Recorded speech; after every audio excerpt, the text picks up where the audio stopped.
Bonsoir, chers amis, bonsoir tout le monde, bonsoir monsieur le député et président, bonsoir mes chers candidats, nos chers candidats. Nous m'a demandé, le grand organisateur des festivités m'a demandé de faire court, d'être concise, de manière effectivement à laisser la place à ceux qui sont pour nous les plus importants, c'est-à-dire nos candidats, Anne-Eugénie et Emmanuel. Donc je représente, j'ai l'honneur de représenter ici le groupe d'Hiver Gauche, qui est une composante du conseil municipal, connu également pour son esprit d'indépendance. Et si évidemment nous sommes là, c'est parce que nous sommes de tout cœur, avec toutes les forces réunies pour l'élection d'Anne-Eugénie, bien sûr, et de son suppléant. Alors je ne sais même plus maintenant si on dit suppléant ou remplaçant. Je crois, mais je préfère quand même le terme suppléant que remplaçant. Alors, je voudrais dire que donc... nous sommes particulièrement heureux, Régis Lang qui est là, Georges Pudenia qui va nous rejoindre et moi-même d'avoir été conviés à cette réunion de soutien à leur candidature et de nous retrouver aussi tout simplement parmi vous. Je vous ai dit que nous étions un petit groupe, certes un petit groupe indépendant, et nous avons, je dois dire, pesé aussi chaque mot de cette courte intervention pour saluer évidemment toutes les qualités d'Anne-Eugénie, qui les a toutes, il n'y a pas de souci, mais en particulier parce que nous avions envie de saluer le travail et la personnalité de Manuel. Et donc, nous avons souhaité vous faire part de notre avis sur Manuel. Alors évidemment, je ne sais pas s'il peut rougir, mais enfin bon, ça va arriver. C'est-à-dire, en fait, des qualités qui pour nous sont essentielles, c'est-à-dire des qualités d'intégrité, des qualités de calme rassurant. Et Dieu sait que dans une municipalité, parfois aussi, comment dirais-je, un peu parfois, j'allais pas dire caractériel, mais enfin c'est un petit peu ça, de cette collectivité, nous avons besoin d'individus qui ont un calme rassurant. Je dirais que nous plaçons au-dessus de tout la marque qui l'affectionne dans le sens de l'intérêt général, également des qualités de solidité, de sérieux dans le traitement de ces dossiers.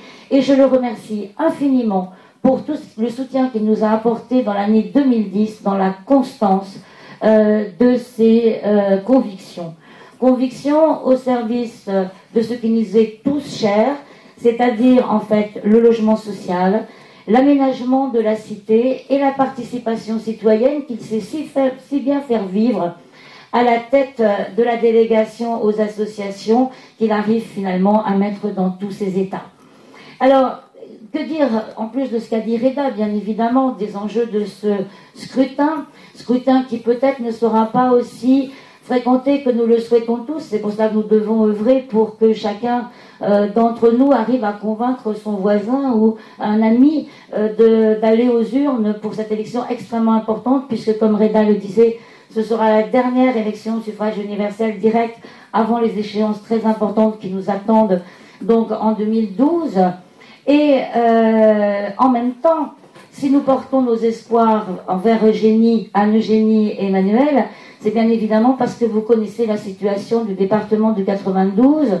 J'ai cherché un peu le terme pour le qualifier, je n'en ai trouvé qu'un seul, c'est une pétaudière qui est minée par des querelles d'ego et par des querelles de pouvoir, et nous avons réellement besoin d'une nouvelle génération d'élus qui soient porteurs d'éthique, pour enfin faire fonctionner d'une manière respectable et respecter ce département. Nous n'avons pas, parfois, nous, ville de Clichy, à nous plaindre des financements que nous accorde le Conseil général, mais nous savons aussi à quoi nous le devons.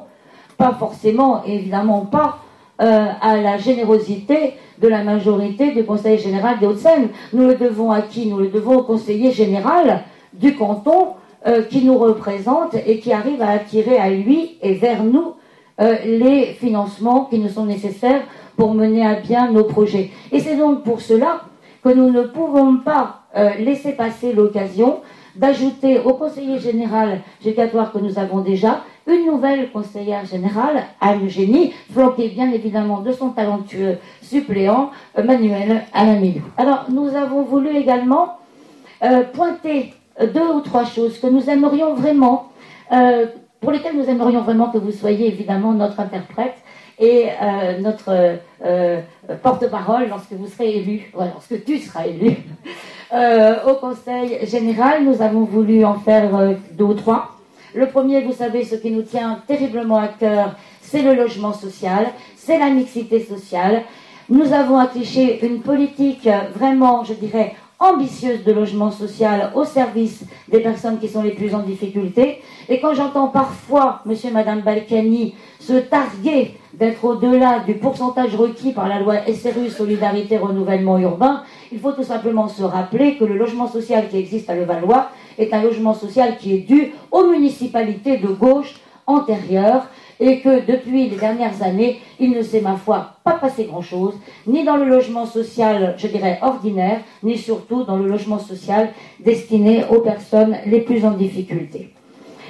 Autre chose nous tient beaucoup à cœur, certainement aussi au cœur de Manuel, c'est qu'enfin nous arrivions à la pérennisation de la vie associative, pour que nos associations, et en particulier celles qui œuvrent au service des personnes les plus en difficulté, ne soient plus, comme c'est le cas actuellement, dans une situation où ils sont au bon vouloir de subventions au coup par coup et complètement aléatoires, ce qui bien évidemment met les associations dans des difficultés parfois totalement insurmontables que la ville ne peut pas toujours forcément compenser. Nous voulons également, enfin, un fonctionnement correct de la maison départementale des personnes handicapées. Nous avons actuellement une situation dramatique de retard, de difficultés, et ceux qui sont les plus en difficulté, qui ont le plus besoin de la solidarité départementale, se retrouvent, si j'ose dire, en carafe, avec des dossiers qui prennent infiniment de retard et pour lesquels ils n'ont pas de réponse. Je me dépêche.